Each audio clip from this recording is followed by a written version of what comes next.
Hi, and welcome to another episode of This Expat Life. And today I'm talking to Vivienne Aerts. And she wrote to me on Instagram because she thought she had an interesting story and perspective to share here on the podcast. And Vivienne is a Dutch, New York-based vocalist, conductor, a composer with a focus on electronics, chocolate, multisensory experience design, as well as a clinical psychologist and faculty at Berklee College of Music in Boston. Welcome, Vivienne. So nice to have you here. Thanks for having me. So fun. Yeah. Can you share a little bit? I assume that you're now in New York, that you're calling from there. That's right. Yeah, I'm in Brooklyn. I don't know. Brooklyn's pretty big, so the part in Brooklyn is it's called Prospect Park Heights. It's basically there's Prospect Park, and then on the top of the park there's the Brooklyn Museum, and there's the Botanical Garden, and we're super close to those. And basically, I could take the train or the subway to Manhattan in 15 minutes. Oh, wow. Still, I mean, it's still close, but yeah. I mean, Manhattan is then, big. So if you want to go to like Midtown, then take you half an hour. So. Oh, okay. Wow. So I already told you when we were chatting just before recording this that I've never been to New York, never even to the States, but I assume that everything is so big there. So when you say it's only 15 or 30 minutes away, it sounds a lot smaller than I thought it was. It's a good deal. Yeah. Yeah, basically everywhere you go, it doesn't matter where you live. Everywhere you go in New York would take you like half an hour, 45 minutes because everything is everywhere.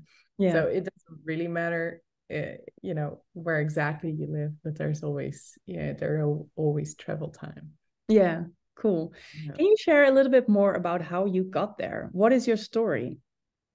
Well, I got to Boston in 2012 and to study at Berklee College of Music in the Netherlands. I grew up and I studied psychology and conservatory. And then I worked for a couple of years as a psychologist and as a musician and a conductor. And then I decided I needed to just focus more on my singing because I was conducting a lot and I really wanted to learn more. And I got this scholarship to go to Boston to study at Berklee College of Music in 2012. So that's quite a while ago. And that's been quite the experience. Berklee is I would consider the best conservatory for jazz or non-classical, like they have pop and country and world music. It's the best in the world. It's big. We have 7,000 students. So it was like a musical candy store. I could just like take all these different classes and meet all these people, and they would just get famous people to teach us as well. And you work with these people, and it was just so fun. And then after a couple of years, I graduated. And in 2015, I moved from Boston to New York. I still work at Berklee, so I go there during the semesters in the fall and in the spring, not in the summer. But throughout the year, I'm just in New York and wherever there's concerts. Awesome. So what was the reason that you decided to stay after graduating? Well, after I graduated, I was in Boston and I've been visiting New York. And there was the option to do after the student visa. I got the option, they call it OPT, optional practical training. So for 1 year, you get sort of a free pass to work as a freelance musician for 1 year. So I was like, okay, I need to do this. This is an opportunity to just see New York and see if I could just make it as a musician. And, that's pretty intense anyway, but yeah, at least try it. So and then my then boyfriend, now husband, was like, he was still in the Netherlands. He's like, okay, so you're going to New York. I want to join. So he actually did. So when I moved to New York, then he joined. And he started to work in this really, really famous restaurant. He's a pastry chef. And it's the restaurant's called 11 Madison Park. And at that time, 2015, it was the third best restaurant from the world. Wow. And after that year, that first year in New York, it became the best restaurant of the world. And we both were like, wow, it's been just so amazing, the opportunities I got to play with amazing musicians to perform in super nice venues. I mean, in my first year in New York, I performed at the Blue Note, and that's for That jazz. doesn't, I don't know That's what the that is. thing. Can The you Blue tell a Note little bit more is about the it? most famous jazz club in the world, right? The Blue Note is from Blue Note Records, and everybody has played there. And that was my first entry, and I played with some big names in jazz because I was just exposed to that, and they invited me to join the stage. And so that first year in New York was just amazing. And we were like, well, we're still not bankrupt, let's just continue. So I applied for artist visa, and I got the artist visa in 2016, and I'm still on the artist visa, so still Is there a deadline on the visa, or can you stay as long as you have an income? every 3 years you just extend it with a new portfolio and new proof that you're the artist visa. They call it the O1 visa. The O stands for outstanding. So it's on my visa it says outstanding alien with an extraordinary ability, in my case in the arts. Yeah. So you have to prove that you're outstanding and that you have an extraordinary ability, and then so you hand in a bunch of paperwork which is like, you know, proof that you are having performances in the next 3 years with dates and like contracts and from like performance venues and musicians that you work with, and you send them like your portfolio, like all the records I produced, and newspaper articles and just testimonials, just so you send them all that, and then yeah, they approve. But yeah, that's you know, it's paperwork. Nobody really likes that. No, and it often takes a long time. But if it gives you another 3 years in one of the coolest cities of the world, yeah, you're up for it. Yeah, so I mean, it's been like 10 years now on so no, yeah. And every day, you know, every time you do it, it gets more easy because my portfolio just grows, right? I have more Exactly. documentation of my career. So Yeah. yeah. So, you know, I'm not really familiar with the music industry, and I just, well, what I know is it's a tough industry to get into, to make a living from it, and maybe it's different with jazz, but I can also imagine that the US is not the easiest country to have your breakthrough in the music industry. So, how was that for you? Because your first year was pretty amazing. You said you got to play the Blue Note right away. So, was there a real struggle in the beginning, or maybe later on? And yeah, how did you find building your name in the American music industry? Well, America is so big. I wouldn't say it makes sense to build your name, right? I mean, what is fame anyway? I think the new model is just finding the people that love what you do and the people that show up to your concerts. So it's all about finding your niche. And I'm not a pop musician, so maybe that's a little different. So I make like, I mean, it's my music is easy to listen to. It does have lyrics. It's not like super avant-garde, even though I also have a project that is more like experimental. I mean, the one with the chocolate, obviously. We need to talk about that. Yeah. But yeah, it's just a process. In the beginning, you're like, oh, let me just do all the gigs, right? And you play small bars, you play background gigs, and you just take whatever you can. And then you find out different musicians that are part of your band that you like, and maybe you like somebody else better. And just so you create a sort of a community. The nice thing about New York is that it's just so big. There's so many opportunities. There's so many bars. There's so many cafes or clubs or performance venues. You can just like, it's endless. And I think also the support network is really nice. So people really appreciate it if you work hard. And the sense of community between the musicians here, I really feel, yeah, that's very valuable to me. Yeah, because there is enough work. It's just like you need to just hustle, right? You need to just move yourself to just get it. Yeah. And I mean, that's probably for everywhere in the music scene. But in the Netherlands, I would say it's just a little smaller. So there's less Yeah. gigs or more people. So people, I don't know. I always felt there's a different vibe, but there's amazing people in the Netherlands, musicians. So Yeah. yeah, I just felt here I could just be myself a little bit better. Mm.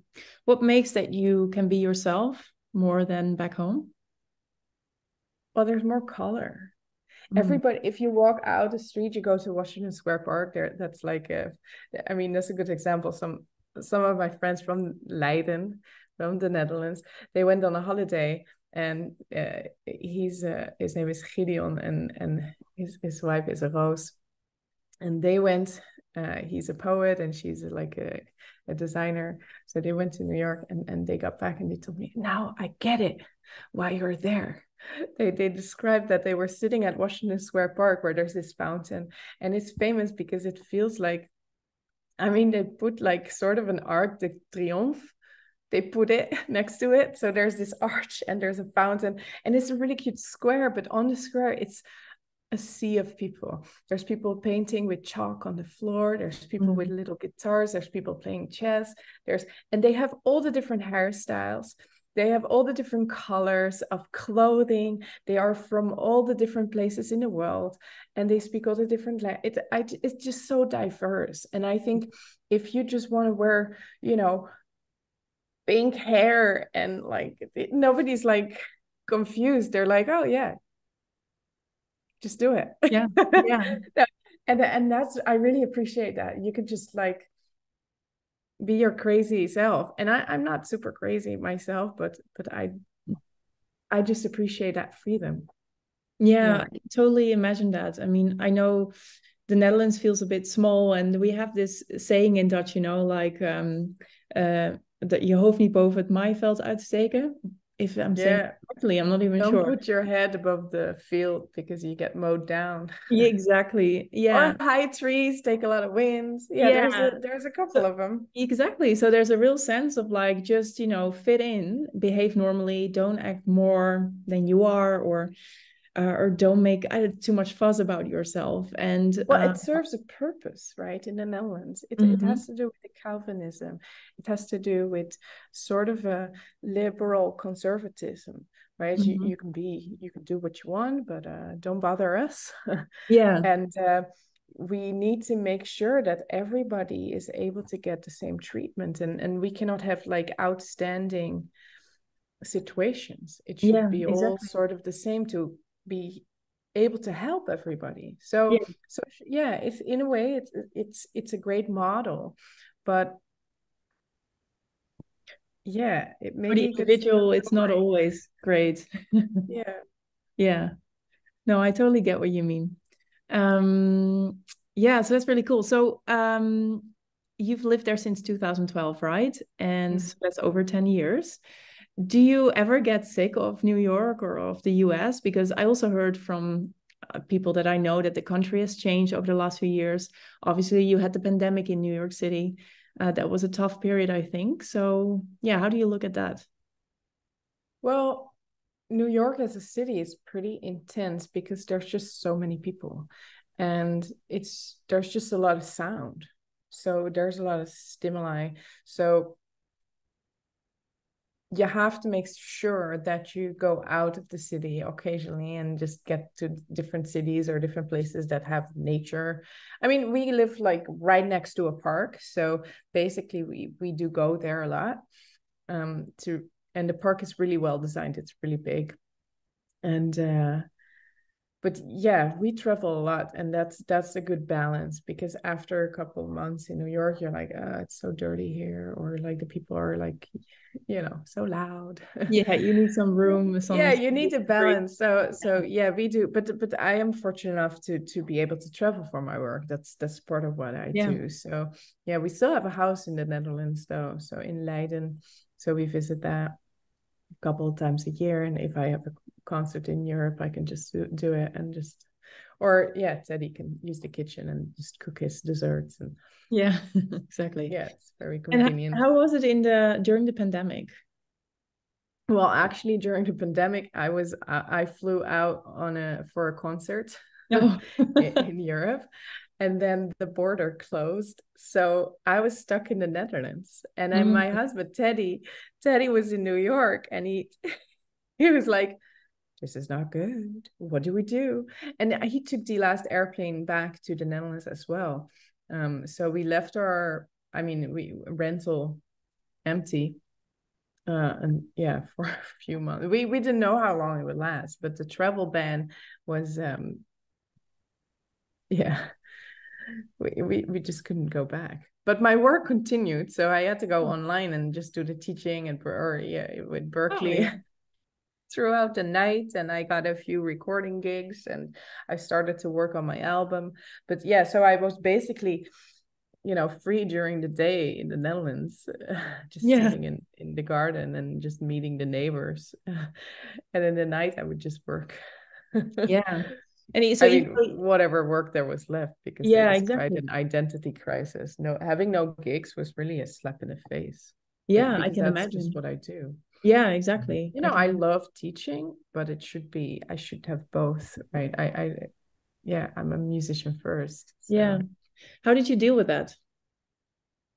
Well, both of us, because by now Teddy has performances too. We create this art together, right? He creates a massive edible dessert painting while I make sound.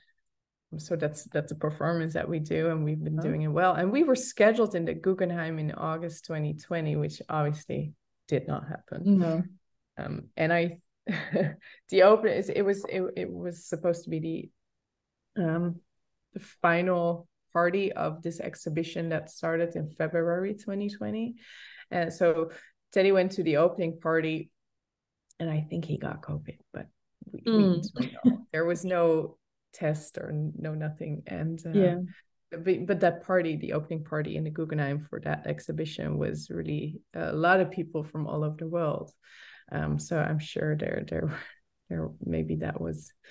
And then a couple of weeks later, the world closed. So that show didn't go. No. And, Guggenheim is really cool, but I'm sure there will be more cool stuff. Yeah, I'm sure. So we were both sitting on the couch. No, we were just doing whatever was left of the work. I did a lot of education, obviously, and then did a lot of production. And then I was like, I need to start my album, my third album, and just like, since we're all home, let's do it remote. And I spoke to this. The whole concept was that I wanted to go to Congo. Long story short, because we work with this chocolate brand. I heard from this chocolate brand about this project they have in Congo, where they pay the farmers a living wage. They plant a tree for every bar. Because cacao needs shade. Yeah, I know. Yeah, it's a good model. And there's 1,500 female cacao farmers. So I heard about this, and I was like, wow, that's so cool. So we wanted to go, but then it was like rebellion groups, and then there was like Ebola, and then it was Corona. So we couldn't every year we couldn't go. And I was like, well, but I still want to have like sounds. And then the CEO of the chocolate brand, was like, oh, there's this lady from the radio, from the BBC radio. She has these interviews from 2016, and you should talk to her. And she was there, and we talked, and she just gave me all the sounds. So I got these sounds from the jungle. Oh, okay. Interviews with these women chocolate farmers. Awesome. So she's talking about sustainability, planting trees, about the projects and the cacao, and the life there. But I also have like extraneous sounds like birds and jungle sounds, and it's fantastic. I have pygmies singing. It's it's beautiful. I have their school. They have like a language class, and you hear the school, and it was such amazing material. So I figured, I have sounds. I can put this chocolate bar with my album. And then what we did was I just assigned a couple of female arrangers, to my songs that I composed.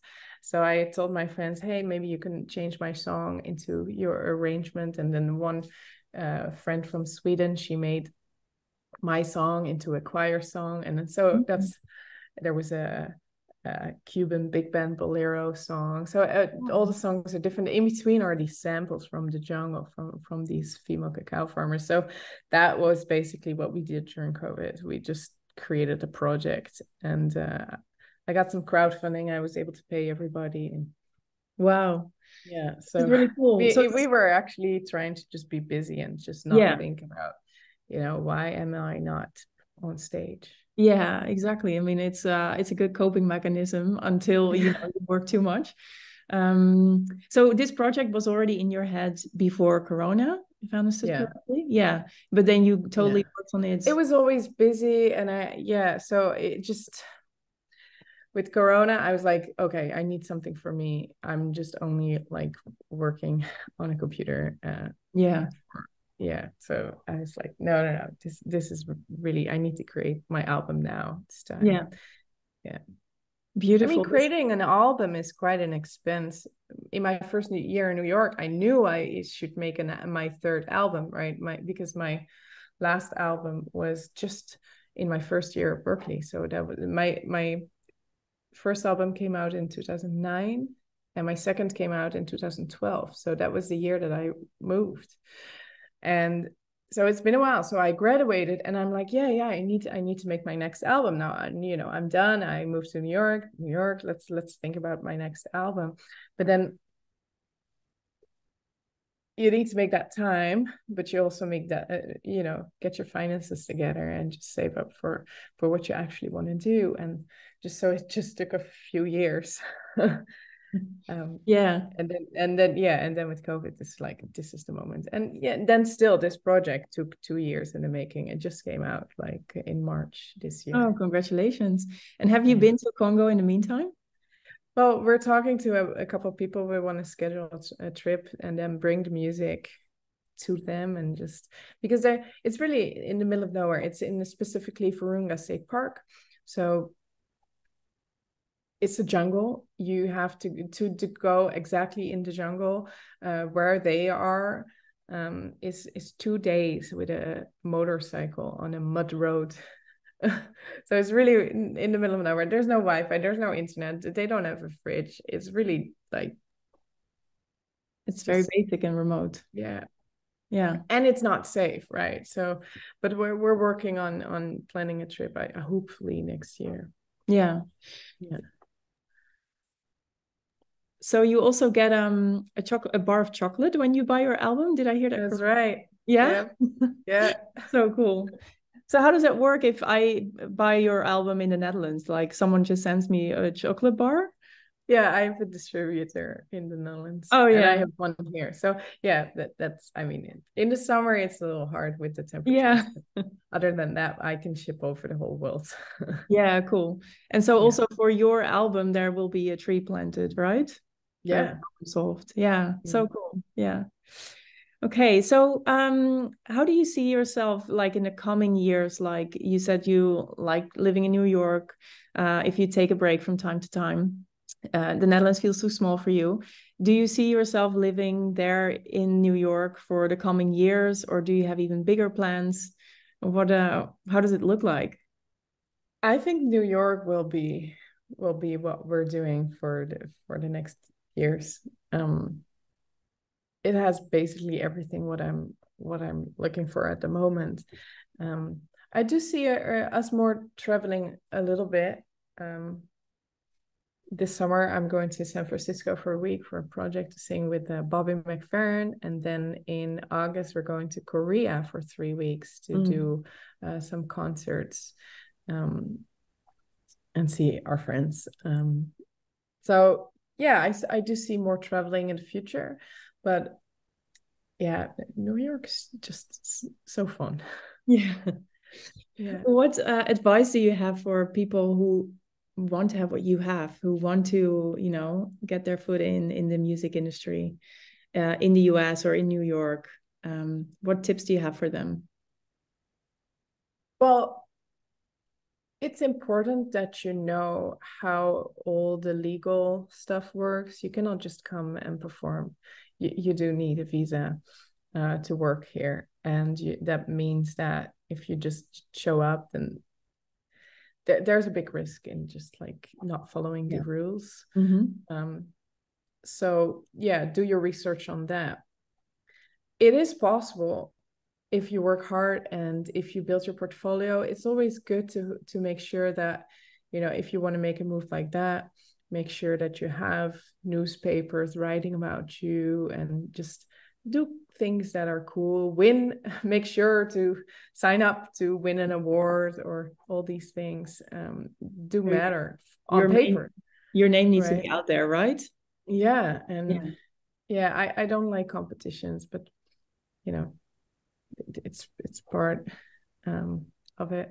I think for me, connecting with my audience is the main thing I'm focused on. And you know, people that hear my songs and get the lyric, or are touched by the process of so. But yeah, it is a journey. But it's also a lot about community, making sure that you know where you go. Living in New York is pretty expensive, so you have to find a good deal. And after a while, you discover how you just cut your costs a little bit by just when we just got here, we signed up for this building called the Jazz Dorms. And it's not subsidized, but it's stabilized, so they cannot just raise the rent too much. And they're very easy on musicians, because in order to prove that in order to rent a place here, you need a thing called credit score. So you prove that you have been using your credit card a bunch, and then if you just move here, then you don't have that, because you know, you might have money on the bank, but it's no proof. It's no credit score, or you need a contract with the job, so that, you know, as a musician, that's a little tricky. So that's, you know, finding your way, asking around if people have space, no spaces. You know, be aware of scammers. They all, there's so many stories. One time I went to check an apartment in Harlem, and this dude texted me, yeah, you should just go in this door, the key is under the mat. And I was like, no, I'm not going in some random place if I don't see a person opening the door for me. No, that sounds like scam. So I just left. That was not a real one. But yeah, so you just have to go by gut a little bit. And we are a member of this. That's a cool story. We're a member of a food cooperation, a supermarket that is a cooperative supermarket. So you have to become a member, and that's the only way to enter. But because all the members work 2.5 hours every 6 weeks, even a doctor and a lawyer, they're all members. And they don't have overhead cost, and they can just like sell the products for the price that is actually the price. Because they put a little bit on top of it that covers like electricity and lights, and like so the building is cool. But that made our life really it really improved our lives, because the quality of the produce is really fresh, and they have all these deals with the farmers. And because, you know, you can find good food, but it's really expensive. I imagine. Right? I would just pay like $6 for a bell pepper. Wow. Right? A lot. Why would I ever do that? I see these things in the Netherlands for 50 cents, so it just doesn't make sense for me.